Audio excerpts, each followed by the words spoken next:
नयन सुलगिनी ज्योति ब्रह्म गोदावरी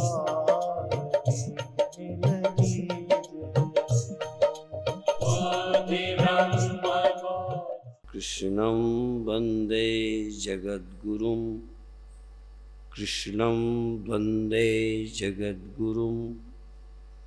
ओम शांति शांति शांति। स्वप्न भी एक सत्य है। सत्य का अर्थ है कि हमने देखा है। स्वप्न हुआ था, होता है। ये नहीं कह सकते कि नहीं होता स्वप्न। तो जब होता है तो झूठ कैसे कहें? कभी कोई से पूछा जाए तो बताएगा आज मैंने ये स्वप्न देखा। ये तो नहीं कह सकता कि मैंने सब कुछ देखा। जैसे मिट्टी में एक कोई बर्तन बनाया जाए तो आप कहेंगे ये घड़ा है, ये शकोरा है या ये फला चीज है। एक बर्तन को सब कुछ तो नहीं कह सकते। यदि वो बना ना होता तो आप उसे देखते नहीं। बर्तनों का अलग नाम है, अलग उसकी पहचान है, अलग उसका उपयोग है, इसलिए बना तो है। तो इसी तरह से स्वप्न हुआ है। आपको कोई आज स्वप्न हुआ था, मुझे कोई हुआ था, इनको कुछ और हुआ था। और उसकी पहचान भी है कि हमने आज ये वाला स्वप्न देखा। तो जो हुआ है वही दिखा है, या जो दिखा है वही हुआ है। यदि आपने घड़ा देखा मिट्टी में तो उसे शकोरा क्यों नहीं देखा? उसको दूसरा नाम का बर्तन क्यों नहीं देखा? घड़ा ही क्यों देखा? इसका मतलब घड़ा बना है। लेकिन वह मिट्टी की तरह नहीं है। घड़ा निर्मित है, उसका समय है, उसका स्वल्प समय है। मिट्टी का लंबा समय है, पहले भी थी, बाद में भी रहेगी। इसलिए घड़े को हम मिट्टी के समान सत्य नहीं कहते। तो स्वप्न भी सत्य हैं, देखे गए हैं, लेकिन उन स्वप्नों की प्रातिभाषिक सत्ता है, प्रतीति ही उनकी सत्ता है। प्रतीति है तो हैं, प्रतीति नहीं है तो नहीं है। जैसे घड़ा दिखता है तो है, यदि घड़ा ना दिखे तो फिर नहीं है। पर मिट्टी मेरे जानते तुम्हें ना भी दिखे तो भी है। तो इसी तरह से जब स्वप्न के समय जगत नहीं दिखता तो नहीं दिखता तब भी है, और स्वप्न जब जागते समय नहीं दिखता तो नहीं दिखता नहीं बल्कि नहीं है। जागने में स्वप्न नहीं दिखता तो आप कहेंगे अभी है स्वप्न, मुझे दिख नहीं रहा, बल्कि आप इस शब्द का प्रयोग करेंगे कि अब स्वप्न है ही नहीं। जागते समय पर स्वप्न नहीं है, नहीं रहा, नहीं दिखता। नहीं दिखता उसको कहते हैं जो हो और दिखता ना हो। व्याकरण में एक सूत्र है, प्रसक्तस्या दर्शनम लोप संगम स्यात्। विद्यमान रहते नजर ना आए उसको लोप कहते हैं। जैसे कई बार लोग कहते हैं फला जगह ये दिखाई पड़ा, जब हम ध्यान देखा तो लोप हो गया। तो स्वप्नावस्था में जगत नहीं दिखाई पड़ता, नहीं रहता, ये कोई नहीं कहेगा। आप जब नींद में जाते हो, स्वप्न न सही, नींद में, तो नींद में जगत दिखता नहीं कि जगत रहता नहीं? आपका क्या निर्णय है? हमारी सोच से मत बोलना, अपनी समझ से, कि जब नींद में गए तो नंगल नहीं नजर आता, स्वप्नों में भी ये वाला नहीं नजर आता, गहरी नींद में तो खैर आता ही नहीं, तो नंगल नहीं दिखता ये कहोगे कि नंगल नहीं रहता ये कहोगे?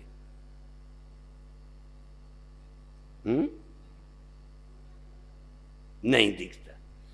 अब हम जग गए हैं, अब स्वप्न नहीं रहा या नहीं दिखता है? नहीं रहा। फर्क समझ गए?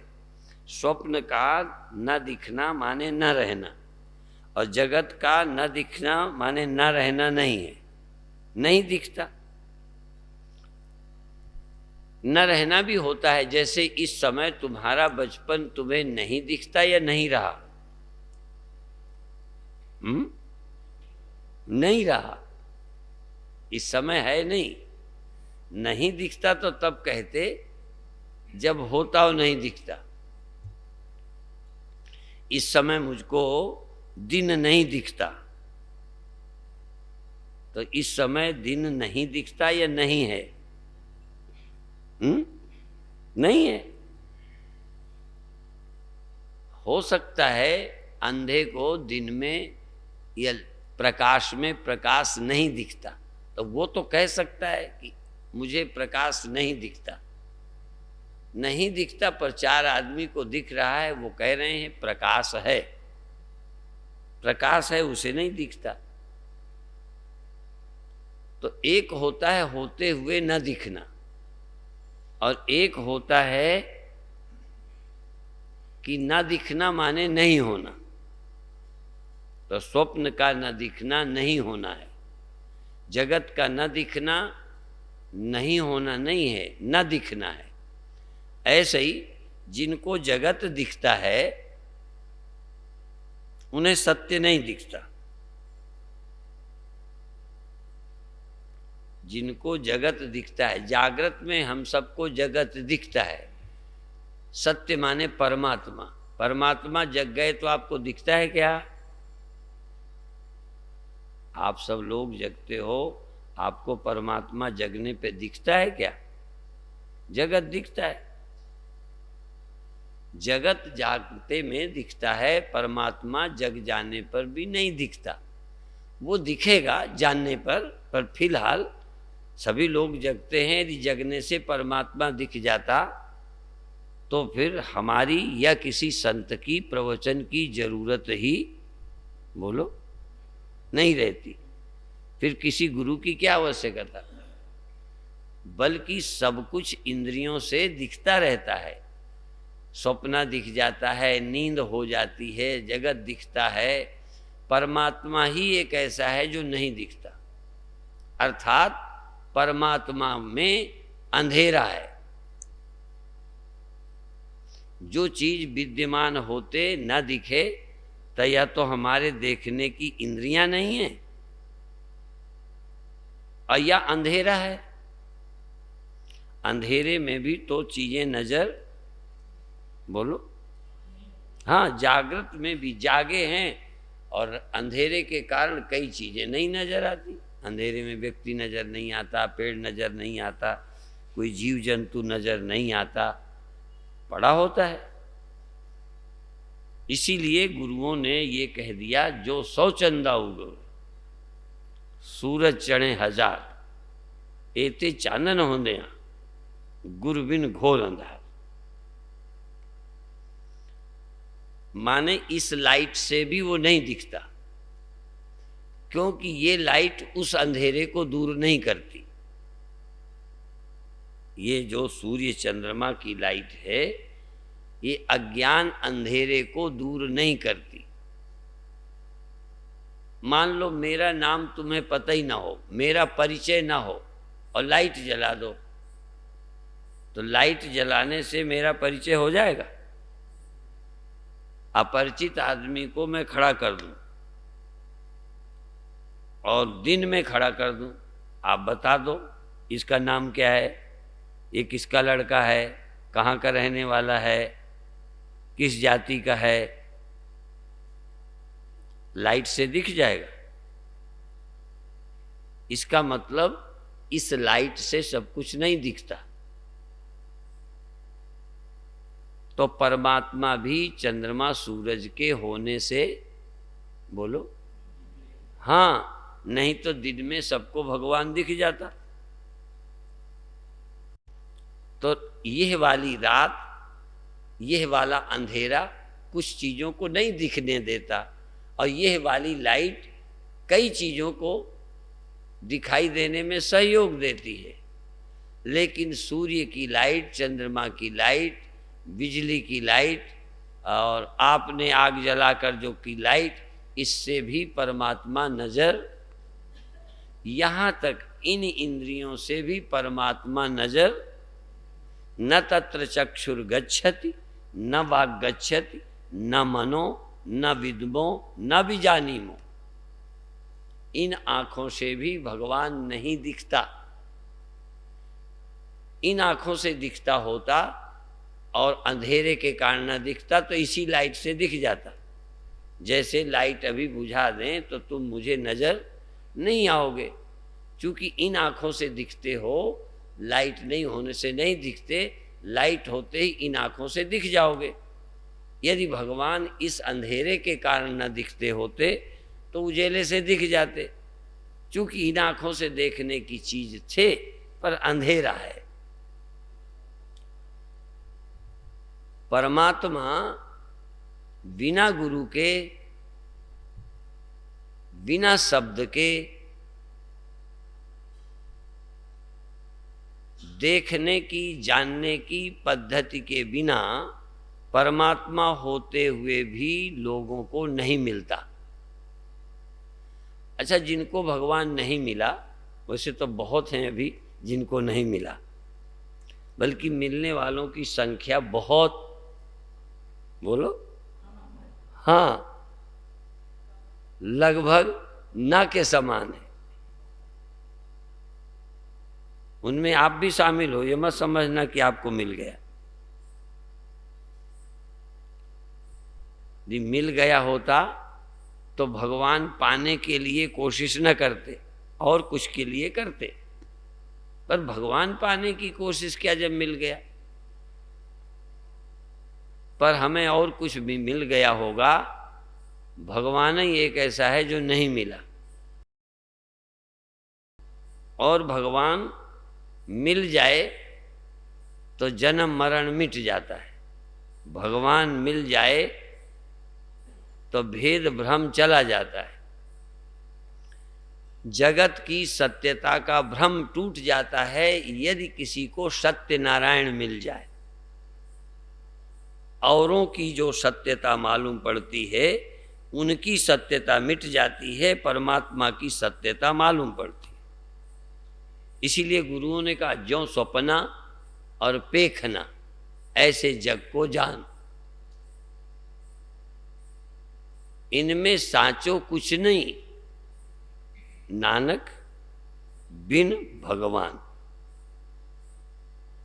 गुरुओं को, संतों को, नवे गुरु जी को ये सच्चे नहीं हैं, ये परमात्मा के कारण सच्चे हैं।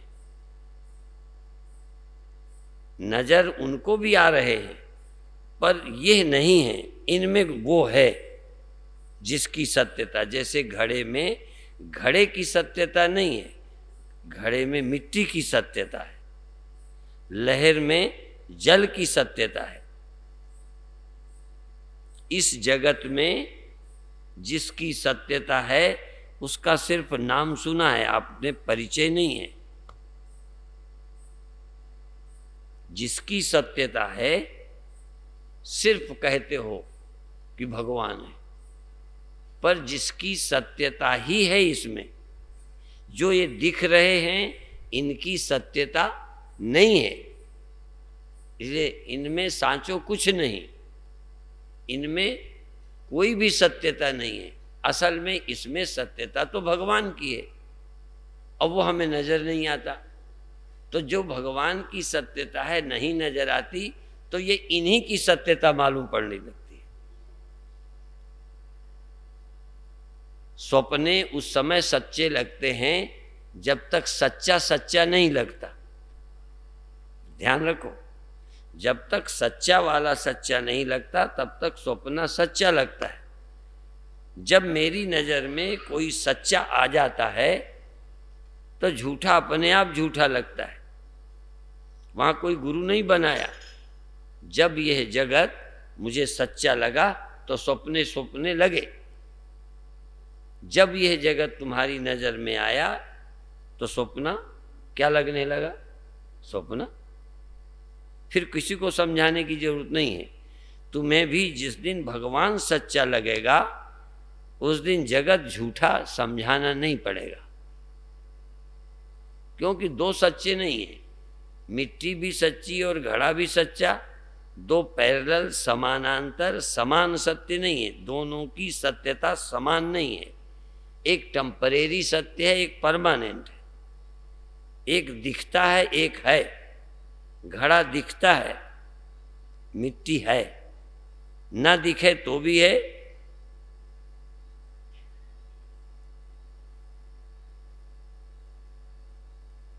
तुम्हें घड़े की सत्यता दिखती है, मिट्टी की नहीं। और इसीलिए कई लोग ये भी समझते हैं जब घड़ा न रहेगा तब मिट्टी होगी। जब तक घड़ा रहे तब तक मिट्टी नहीं होती। जरा फिर ध्यान दें, ये मेरे हाथ में एक कपड़ा है और ये मैंने गांठ लगा दी। ये है ना, ये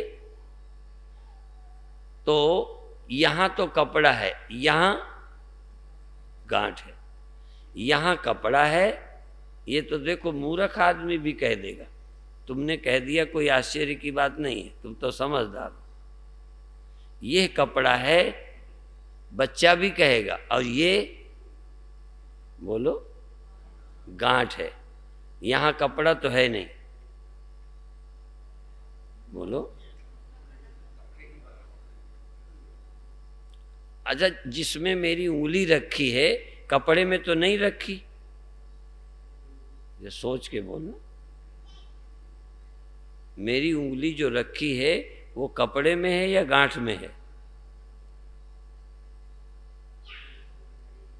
अच्छा, गांठ में उंगली रख दो, कपड़े में न रखो, तो तुमको 10 रुपया इनाम। अच्छा, उंगली जैसे नहीं रख सकते बिना कपड़े के, जब भी रखोगे हाथ आपका किस में पड़ेगा? कपड़े में। कहो भले गांठ। ऐसे ही आपकी नजर भी किस में पड़ रही है? कपड़े में ही पड़ रही है, और कह रहे हो गांठ। ऐसे ही लोगों की नजर नासमझी के कारण सिर्फ भगवान नहीं दिखता कहते हैं। जगत दिखता है, जगत दिखता है, जगत दिखता है। लेकिन उपनिषद क्या कहते हैं? तस्य भाषा सर्वमिदं विभाति। उसके भासने से ही जगत भासता है। तस्य भाषा सर्वमिदं विभाति। सर्वम इदम, यह सब इसलिए भासता है कि वो भासता है। ये गांठ इसलिए भासती है क्योंकि कपड़ा भास रहा है। यदि वो ना भास, लेकिन फिर भी कपड़ा भास रहा है, ये नहीं भास रहा, तुम्हें तो गांठ भास रही।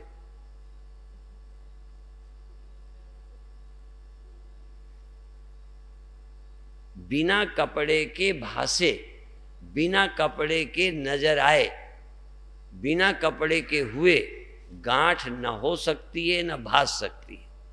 इसी तरह से जगत भी बिना ब्रह्म के, जगत भी बिना आत्मा के, यह जड़ भी बिना चेतन के भास ही नहीं सकता। यहां तक मौत भी जब किसी को भासेगी, उसके लिए स्वप्न ही ज्यादा उचित है। स्वप्न में मेरी मृत्यु हो गई, तो मृत्यु जब भासी तो उस समय मैं भी भास रहा था। यदि मैं ना होता तो मृत्यु हो गई मेरी, ये सिद्ध नहीं होता। स्वप्न में मेरी मृत्यु हो गई, पता किसे चला? स्वप्न में मृत्यु हुई तो मां को पता चला? बोलो, मेरी मृत्यु हुई स्वप्न में तो बगल में रहने वाले बेटे को पता चला, बाप को, पत्नी को। यदि पत्नी की स्वप्न में मृत्यु हुई तो पत्नी ने देखा कि पति ने? हैं? पत्नी ने ही देखा कि मेरी मृत्यु हो गई। अपनी मौत देखी तो बिना अपने देखे मौत हो सकती है, पर फिर भी यदि अपने को ठीक से देखती तो मौत कहाँ है? जब मौत मुझे दिखी तो मैं जिंदा हूं कि मर गया? तो जैसे मौत बिना मेरे मालूम नहीं पड़ती, ऐसे ही जगत भी बिना मेरे मालूम नहीं पड़ता।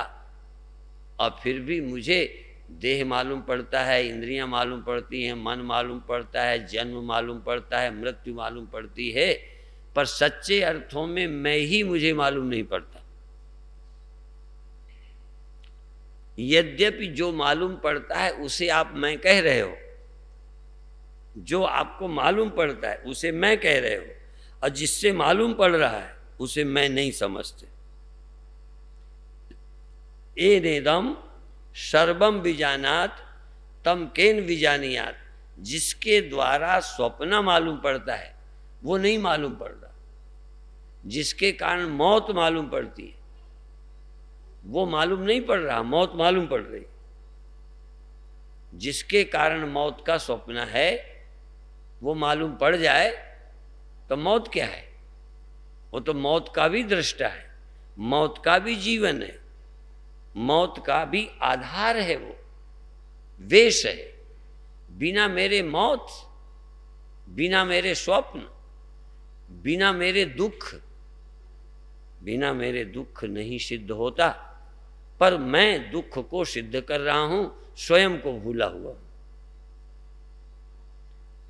जिस करके सब सिद्ध होता है सोई स्वरूप हमारा है, जिससे सब कुछ मालूम पड़ता है वो मेरा स्वरूप है। पर मुझे सिद्ध जो होता है वो मालूम पड़ रहा है, जिससे सिद्ध हो रहा है नहीं मालूम। अपन को आपन ही विसर्यो, अपन को आपन ही विसर्यो। जैसे स्वान कांच मंदिर में भ्रम बस भूख मर्यो, अपन को आपन ही विसर्यो। यदि दुनिया में कोई विद्या है तो वो ब्रह्म विद्या है, आत्मविद्या है, वेदांत विद्या है, वेद विद्या है, या यथार्थ विद्या है। यदि दुनिया में कोई विद्या है तो यही एक विद्या है जो अविद्या को, अज्ञान को, भ्रम को हटाती है और सारे भ्रम को तोड़कर सत्य का अपरोक्ष, अपरोक्ष, प्रत्यक्ष नहीं, अपरोक्ष, इंद्रियों से जो मालूम पड़ता है वो प्रत्यक्ष होता है। और मन को जो मालूम पड़ता है ये अपरोक्ष होता है। लेकिन आत्मा साक्षात, साक्षात अपरोक्ष, स्वयं ही अपरोक्ष। दुख मुझे अपरोक्ष होते हैं, स्वप्न मुझे अपरोक्ष होते हैं, और सब कुछ मुझे, पर मैं किसी और को अपरोक्ष नहीं होता। ब्रह्म, ब्रह्म के अलावा किसी को अपरोक्ष नहीं होता। जैसे मेरे को ये दीवाल, पंखा प्रत्यक्ष है, दीवाल को मैं प्रत्यक्ष नहीं हूं। स्वप्न मुझको प्रतीत होते हैं, स्वप्नों को मैं प्रतीत नहीं होता। स्वप्नों ने मुझे कभी नहीं देखा, मैंने स्वप्न देखे। इंद्रियों से मैं नहीं देखा जाता, बल्कि इंद्रियां ही मुझसे देख पाती हैं। देखने की सत्ता, सुनने की सत्ता मुझसे इनको मिली है। इनसे मुझे, ये मुझे नहीं देखते। वैसे इंद्रियातीत, मन गोतीत, इंद्रियों का अविषय, इंद्रियों का विषय नहीं है, ऐसे शब्द आपने सुने होंगे। परमात्मा इंद्रियों का विषय नहीं है, बल्कि इंद्रियां ही परमात्मा की विषय हैं। तो जिसकी विषय इंद्रियां हों, जिसकी विषय इंद्रियां हों, वह परमात्मा है। जिसका विषय मन हो, वो परमात्मा है। को देवः यो मनः साक्षी, को देवः यो मनः साक्षी। जो मन से नहीं जाना जाता, जो शब्द सुने हैं उनका सचमुच अर्थ समझो। मन से परमात्मा नहीं जाना जाता, और आप मन से जानना चाह रहे हो। जब उपनिषद ग्रंथ कहते हैं कि परमात्मा या ब्रह्म या चेतन मन का विषय नहीं है, आप मन से क्यों जानना चाहते? बल्कि परमात्मा का विषय है सब कुछ, सब परमात्मा के विषय हैं।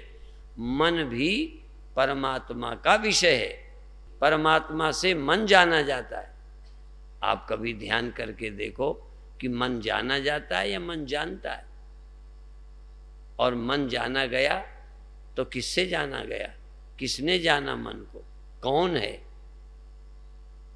तो हम अपने मूल ग्रंथों की बात को सच्चाई से सुनते ही नहीं और भटकते रहते हैं। जो विद्या संसार का अज्ञान भ्रम हटाती है, जो विश्व को मार्गदर्शन देती है, विश्व भी जिसके लिए भारत की तरफ देखता है, वो भारत के लोग किसी जादूगर के चक्कर में, किसी गंजेड़ी भंगेड़ी के चक्कर में, किसी चिलम वाले के फिर रहे हैं, कोई नाटक वाले के। हम उस सत्य विद्या से वंचित होकर कहां भटक रहे हैं?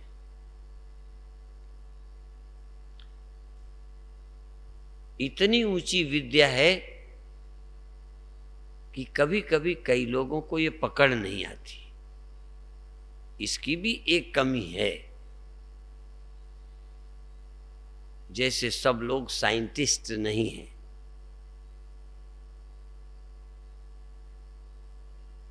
हम साइंस के विज्ञाता नहीं हैं। साइंस से जिन्होंने खोजा उन चीजों का इस्तेमाल करते हैं।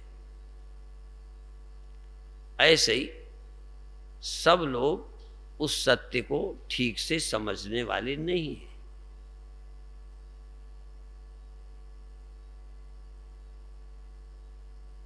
पर सबसे आपने एक बात सुनी है कि परीक्षित ने मृत्यु के श्राप होने के बाद कथा सुनी और वो मुक्त हो गया। श्राप से नहीं मुक्त हुआ, सांप के काटने से मुक्त नहीं हुआ, वो भौतिक दृष्टि से वैसे ही हुआ, पर पता नहीं परीक्षित को क्या हो गया कि वो मुक्त है। और तुम भी उसी तरह से मुक्त हो सकते हो, और कोई रास्ता नहीं है। क्योंकि परीक्षित को ही श्राप नहीं लगा। ये मरने का काम सबके पीछे पड़ा है। आप उनको तो श्राप दिया था, इसलिए सांप के काटने से मृत्यु हुई। आप तो वरदान देने पर भी बचने वाले नहीं हो।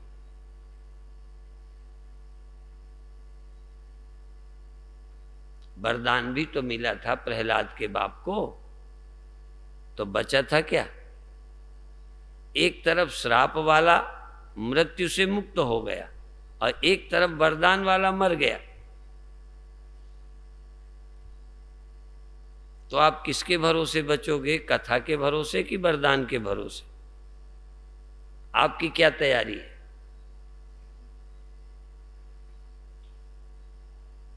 अच्छा, वरदान तुम ही पहले बार गलती से वरदान मांगते फिर रहे हो। तुमसे पहले किसी ने वरदान तो नहीं मांगा होगा। कोई दुनिया अभी आज की तो है नहीं, ये 50-100 वर्ष से। इतना तो तुम्हें पता है कि तुम्हारे पहले भी संसार, बोलो, और उसके पहले भी। हाँ, तो वो पहले वाले वरदान पाए थे कि नहीं?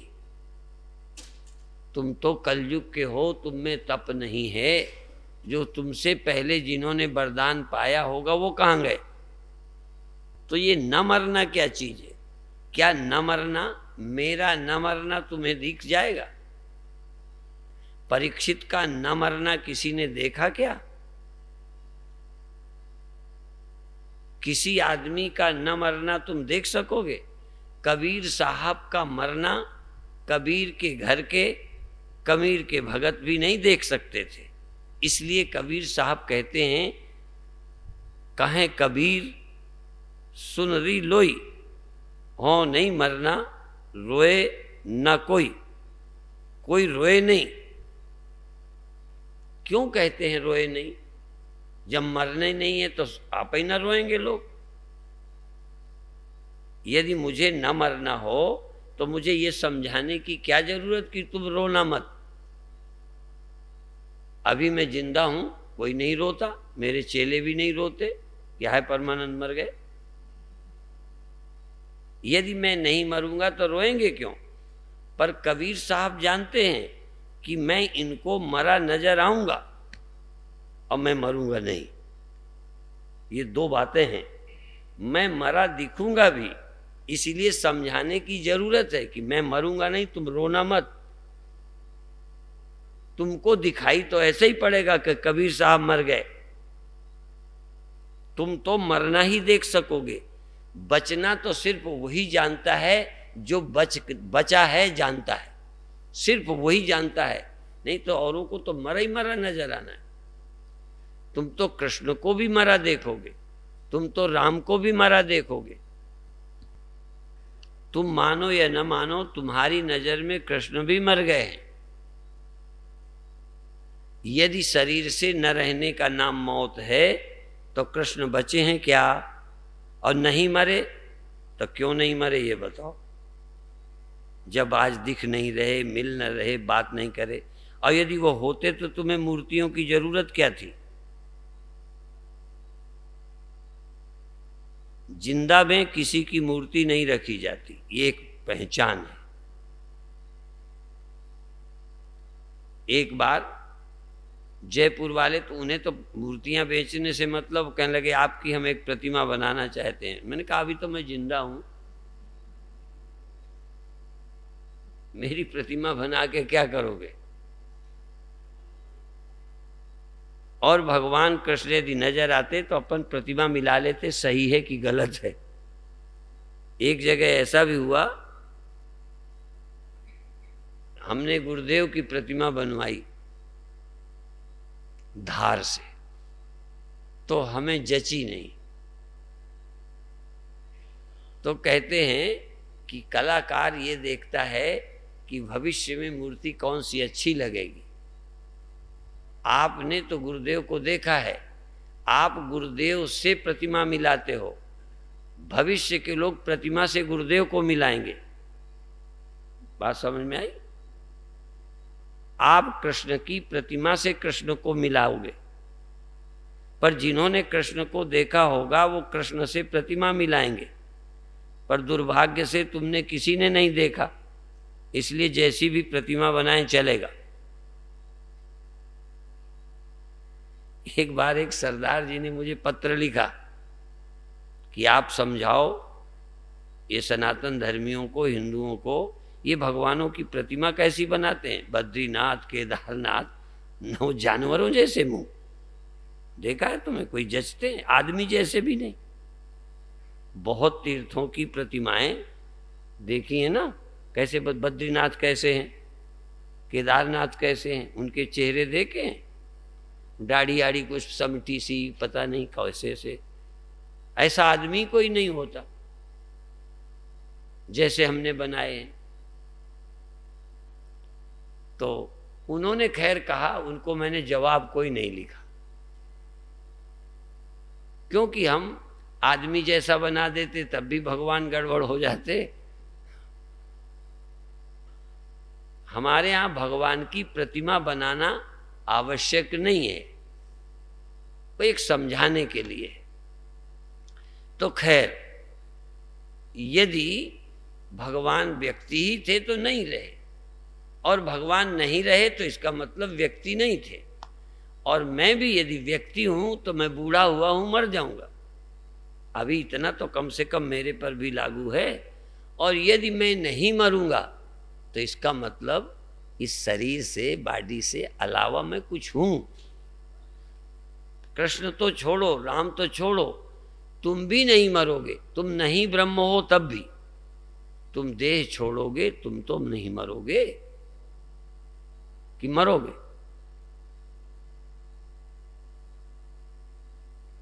देह छोड़ोगे कि मरोगे? चलाना कर गए, हाँ, शरीर छड़ देता, देहांत हो गया, तुम्हारा अंत तो नहीं हुआ, तुम तो अनंत हो। तुम कौन हो? तो जब तुम अपने को ही नहीं समझते, देह माने बैठे हो, तो भगवान को भी देह माने बैठे हो। पर आश्चर्य है कि फिर भी तुम कहते हो मरे नहीं। वो नहीं मरे क्योंकि वो भगवान है। भगवान कभी मर नहीं सकता, और मर जाए तो भगवान कभी हो नहीं सकता। कैसे भगवान मर जाएगा? और ऐसे मरता होता भगवान तो अभी तक मर ही गए होते, फिर उनकी कथा ही रह जाती। मरने पर कथा ही तो रह जाती है। एक था राजा, एक थी रानी, दोनों मर गए।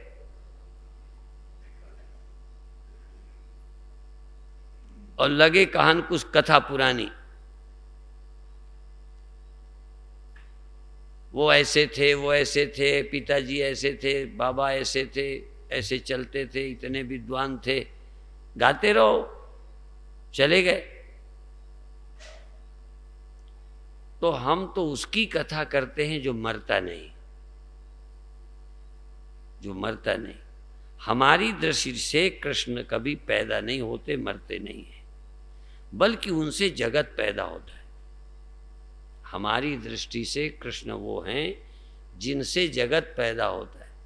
और उन्होंने खुद यही कहा है, एकांशेन स्थितो जगत पिता हमस्य जगता। कृष्ण ने ये कहा, जगत का मैं पिता हूं, जगत मुझसे पैदा हुआ है, मैं पैदा नहीं हुआ। अपन क्या समझते हैं? अच्छा, कृष्ण यदि पैदा हुए का नाम है कृष्ण, यदि कृष्ण भगवान पैदा हुए तो कृष्ण के पहले दुनिया थी कि नहीं? वो किसकी थी? कृष्ण भगवान पैदा हुए, उसके पहले दुनिया थी कि नहीं थी? चलो, और दुनिया न रही होगी, वसुदेव देव की तो थे पहले, उनके पिता तो कृष्ण नहीं है। और यदि कृष्ण उनके भी पिता हैं तो फिर ये वाले नहीं हैं, कोई और हैं जो बोल रहे। इस गहराई को समझो। क्या है भगवान? जिसकी मृत्यु नहीं होती, जिसका जन्म नहीं होता, और वो भगवान तुम में भी है, सर्वनिवासी सदा अलेपा। वो परब्रह्म परमात्मा अकाल पुरुष निरंकार तुम्हारे में भी है। तुम में ऐसे नहीं है कि हम में ऐसे रहता है, जैसे घर में हम रहते हैं, बर्तन में सामान रहता है, ऐसे ही भगवान दुनिया में रहता है। नहीं, सच तो ये है कि भगवान में ही दुनिया रहती है। भगवान को अपने रहने के लिए संसार नहीं चाहिए। जल लहरों में नहीं रहता, लहरों के अधीन जल नहीं है, बल्कि लहरें ही जल के अधीन हैं। लहरें रहती हैं जल में, जल किसी में नहीं रहता, जल तो स्वतंत्र है। मिट्टी बर्तनों में नहीं रहती, नहीं तो बर्तन न रहेंगे तो प्रश्न उठेगा फिर मिट्टी कहाँ रहेगी। जब बर्तन नहीं होंगे, दुनिया नहीं होंगे, तब भगवान कहाँ रहेंगे। जब हम नहीं होंगे, तुम नहीं होगे, तो भगवान कहाँ रहेंगे। विचारों का घर ही गिर गया। ये तो घर है ना। फिर घर गिरा दोगे तो भगवान फिर बेचारे कहाँ रहेंगे। तो मकान गिरने पर मिट्टी कहाँ रहती है। अरे मिट्टी स्वतंत्र पहले से है। जब मकान नहीं थे तब भी रहती थी, मकान बने तब भी रहती है, मकान नहीं रहे तब भी रहेगी। हम कौन हैं? जिसमें देह इंद्रियां रहती हैं, हम वो हैं जिसमें मन रहता है। मन में हम रहते हैं, ये सोच ही गलत है। तुम सोचो मन मुझ में रहता है, और जब ये सोचोगे कि मन में हम नहीं, हम में मन रह रहा है, तो कितने आप हो गए। आप क्या निकले और क्या समझते हो। इसलिए 3 सत्ताएं बताई। प्रातिभाषिक सत्ता, जो व्यवहारिक सत्ता के मिलते ही स्वप्न हो जाती है, ये व्यवहारिक सत्ता। स्वप्न, प्रातिभाषिक सत्ता, जगत, व्यवहारिक सत्ता, परमात्मा, पारमार्थिक सत्ता। पारमार्थिक सत्ता, परम सत्ता। विदेश जब जाते तो वहाँ हमको इंग्लिश थोड़ी थोड़ी सीखनी पड़ती है, 1-2 शब्द, बाकी तो आती नहीं।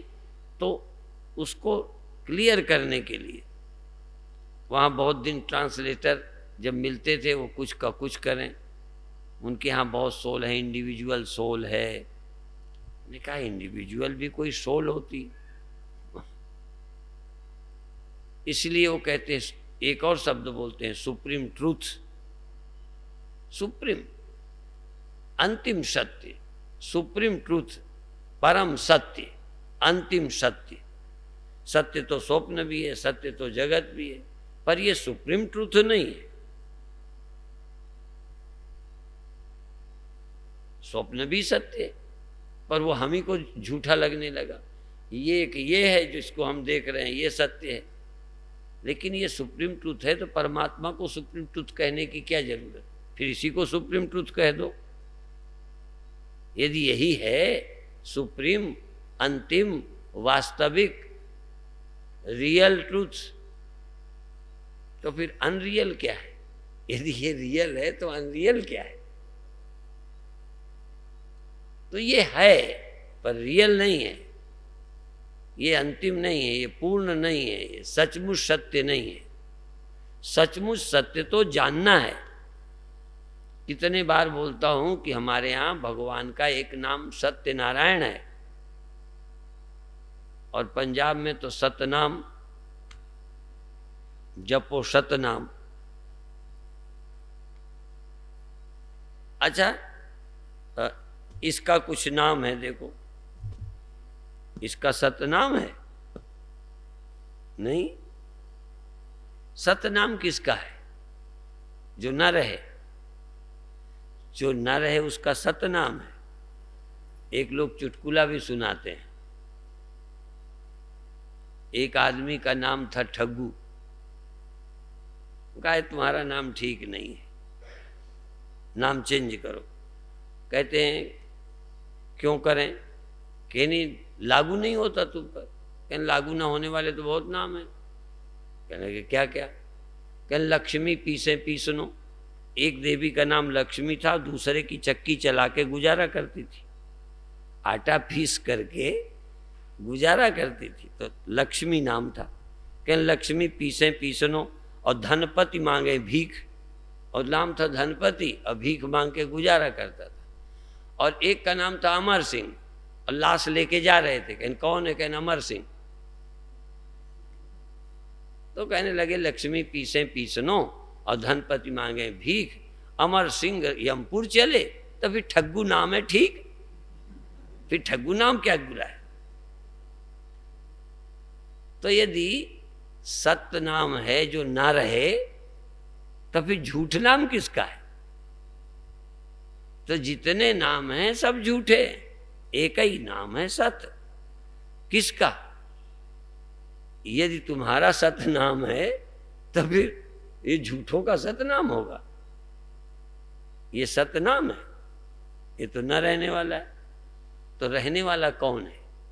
तो ये न रहने वालों को रहने वाला मत कहो, रहने वाले को खोजो। कौन है रहने वाला? जहाँ इंद्रियां नहीं रहती, देह नहीं रहता, मन नहीं रहता, विचार और ख्याल अहंकार नहीं रहता, तब भी जो रहता है वो अकाल पुरुष। ये तो सब काल पुरुष है, समय पे पैदा हुए, समय इन्हें खा जाएगा। तभी मैं कहता हूं कि दुनिया में सांप मार दिए जाएं, आतंकवादी मार दिए जाएं, कोई मारने वाला न बचे तो तुम बच जाओगे ना? फिर तुम्हें कोई दुश्मन मारता है क्या? ये तो बेवकूफ लोग दुश्मनों से दुश्मनी मानते हैं। हमारा दुश्मन है काल। कोई न मारे, सांप न काटे, बिच्छू न काटे, कोई जहर न दे, गोली से न मारे। यदि सारी व्यवस्था कर दें तो अमर हो जाओगे कि मरोगे? बता दो। तो काहे को पागलपन करते हो किसी को मार के बचने के लिए? तुम कितने मार डालो तब भी मरोगे। इसलिए न मरने का उपाय क्या है? एक ही उपाय है कि मरने वाले तुम नहीं हो तो नहीं मरोगे, और मरने वाले हो तो कोई न मारे तो अपनी मौत मरोगे। मरने वाले होगे तो मरोगे, बच नहीं सकते, और नहीं मरने वाले हो तो भगवान भी, काल भी तुम्हें मार नहीं सकता। सोना खरीदना है तो पहले सोने को कसना परखना सीखो, नहीं वो सुनहला भोंडर सा वो चिपकाया हुआ नकली लेके चले आओगे, फिर घर में खरीद कर रोगे, छाती कूटोगे कि हम तो सोना समझे थे। तो तुम तो अमर समझे थे इसको, तुम तो इसी को बचाने में लगे थे। बाद में पता चलेगा वरदान लेने के बाद भी प्रहलाद के बाप को रोना पड़ा, इतना वरदान मांग के भी रोना पड़ा। तो इसलिए सत्य को समझिए, सत्य क्या है। मैं बोला करता हूं, सत्य नाम को छोड़कर, सत्य नाम को छोड़कर जपे और का जाप, उसके मुंह में डाल दो नौशादर को बाप। गंदा शब्द है नौशादर का बाप। नौशादर जिससे पैदा हो नौशादर का बाप, और गंदगी से नौशादर निकलता है। ये लिखने वाले तरीके से लिख देते हैं कि भद्दा भी ना लगे और बात।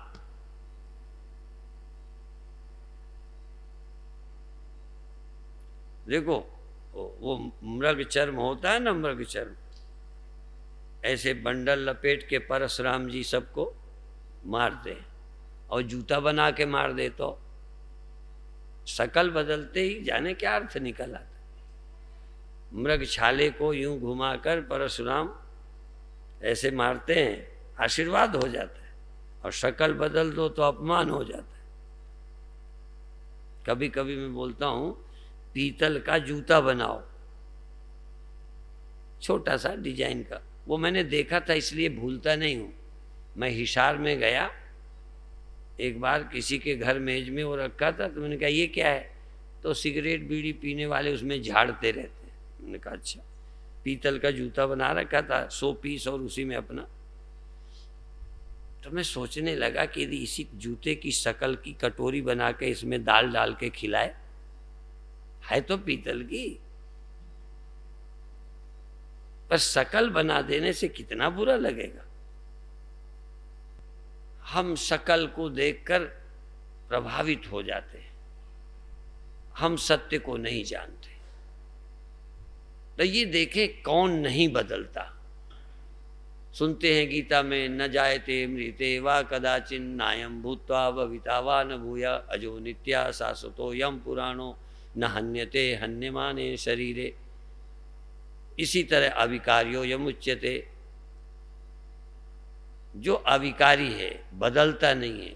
अब देखो मन बदलता है, जागृत होता है, स्वप्न होता है, ये सब बदलता है, कौन नहीं बदलता?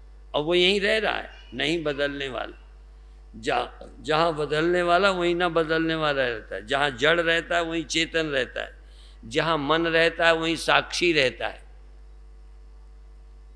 मन में ही रहता है, तुझ में ही वो परमात्मा रहता है, पर मिलता नहीं। कब मिलेगा, कहाँ मिलेगा, कैसे मिलेगा?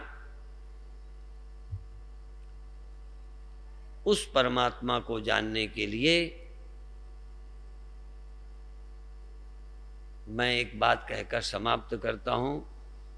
ब्रह्मा विष्णु महेश भी नहीं रहते, ये मेरी बात नहीं है।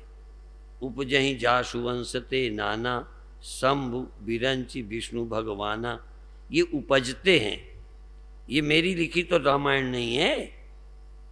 जिसके अंश से ब्रह्मा विष्णु पैदा होते हैं, और एक नहीं, एक पैदा होके खत्म होते हैं, दोबारा उसी से ब्रह्मा पैदा होते हैं, विष्णु पैदा होते हैं, फिर खत्म हो जाते हैं, फिर ब्रह्मा विष्णु पैदा होते हैं। जैसे लहरें सागर से पहले वाली पैदा हुई, अब वाली और आगे भी उसी से पैदा होंगी।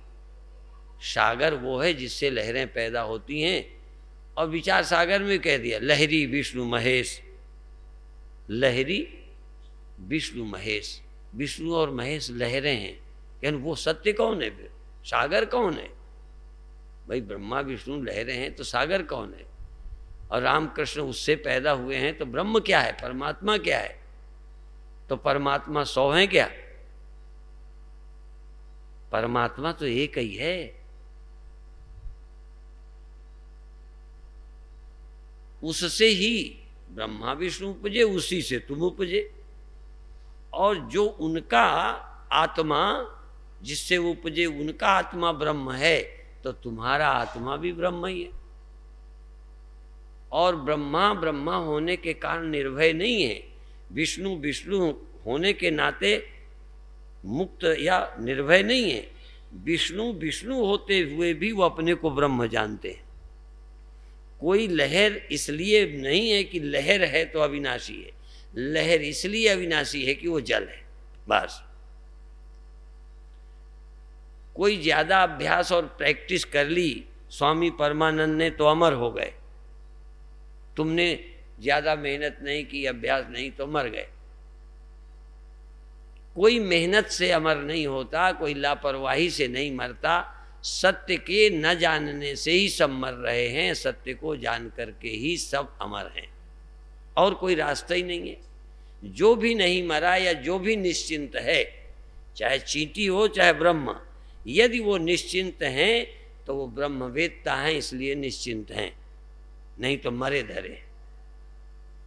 इसलिए चाहे कोई राजा हो चाहे रानी हो, आया है सो जाएगा। राजा रंक फकीर सबके साथ एक होगा। और मान लो हम निश्चिंत हैं नहीं, यदि निश्चिंत हैं तो क्या मेरा बुढ़ापा नहीं आने वाला, मेरी मौत नहीं आने वाली? तुम्हारी और मेरी कोई और पद्धति और है क्या? तो यदि मैं निश्चिंत हूँ तो तुम्हारे जैसा शरीर मेरा है, तो फिर निश्चिंत मैं क्यों हूँ? तुम्हारे जैसे मेरे को जागृत होती है रोज, और रोज सोता हूँ, मेरे को तो नींद नहीं आती। बोलो, अच्छा राम तो नहीं सोते थे, अभी फिर सोते नहीं थे तो अरुण शिखा ध्वनिकान, सबसे पहले जगतपति जागे राम, ये कहे जागे यदि सोए नहीं?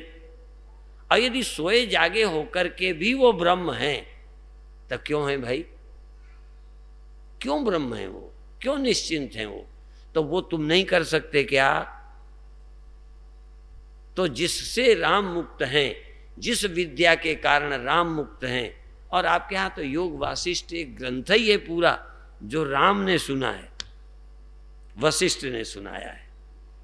हम तो ये कहते हैं राम भी यदि वशिष्ठ की शरण न जाते तो शायद राम भी आदमी होते, और तुम भी जब तक किसी गुरु की शरण नहीं जाओगे आदमी ही रहोगे, ब्रह्म तो हो ही नहीं सकते। इसलिए तुम किसी गुरु की शरण जाओगे, ज्ञानी की शरण जाओगे, तो तुम मुक्त हो जाओगे, निश्चिंत हो जाओगे। इसीलिए रामायण में भी अभी कल अमृतसर में किसी ने वो बताया, राम जब रहने को जगह पूछते हैं तो ऋषि रहने की जगह न बता के पहले कहते हैं कि तुम कहाँ नहीं हो बताओ, तो मैं जगह बताऊं। फिर जगहें तमाम बताई अलग अलग, जो जिनके कान, जिनके श्रवण समुद्र समाना, जिनके कान समुद्र के समान हैं और कथाएं नदियां हैं, कितनी कथाएं सुनते हैं पर कान भरते नहीं है, कथा सुन के थकते नहीं है, उनके यहाँ रहो। हाँ, जो कथा से उकताते नहीं। आप लोग तो उकताए ही बैठे हो, तो तुम्हारे यहाँ भगवान बसेंगे जो कथई में मन नहीं लगे। तो देखो, एक तरफ तुम्हारा रोना, एक तरफ तुम्हारी चिंताएं, एक तरफ समस्याएं, कोई सिर पे हाथ रख दे, बस यही समस्या का समाधान। ये कोई समस्या का समाधान? इतना सारा जगत जिनकी वाणी से स्वप्न दिखने लगता है, खेल लगने लगता है, नाटक लगता है, माया मात्र लगता है, जिस सत्य को पाकर संसार संसार नहीं रह जाता, खेल हो जाता है। ऐसी विद्या होते हुए जहाँ के लोग सिर ठोकें, ज्योतिषी के चक्कर लगाते फिरें, ताबीज और वो बांधते फिरें, ये हो जाए। अब वो सटहे लोग गले पे बांधते हैं, उनसे बंधवाते हैं ये पढ़े लिखे मूर्ख की समझदार, पता नहीं क्या कहूँ। तुम जादू टोनों के चक्कर में पड़े हो, इतनी बड़ी विद्या हो जो सारे अज्ञान और भ्रम दूर करती है, और गुरुओं का यही प्रयास रहा। बाहर भीतर एको जानो ये गुरु ज्ञान बताई, जन नानक बिन आपा चीने मिटे ना भ्रम की खाई। ये मनुष्य भ्रमों में पड़ा है। यदि देखो हम ज्ञानी ना हो ना, थोड़ा समझ ना हो ना, तो हमें भी ज्योतिषी कोई बता देगा कि आप इतने ज्ञानी हो तब भी इतना सफल नहीं हुए हो, आप ये ताबीज बांधो, ये वो वाला नग पहनो, फिर तुम्हारा ये हो जाएगा, फिर दुनिया। हाँ, तुम्हारी दुकान इसलिए नहीं चलती है, वो नग पहनो। चलाओ, दुकान चलाना मना नहीं है, नग पहनो, पर चाहे जितने नग पहनो, नग पहने पहनाए मरे गए, नग पहने रहे और चले गए।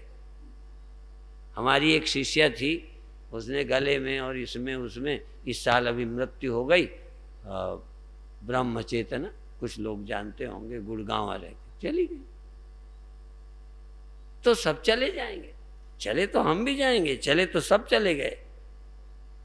जिनको तुम पूछते हो वो भी चले गए, और जिनके लात मारने से मुर्दे जिंदा हुए, है ना, वर्णन तो है ना, किसी के लात मारने से, जल सीटे डालने से मुर्दे जिंदे हो गए।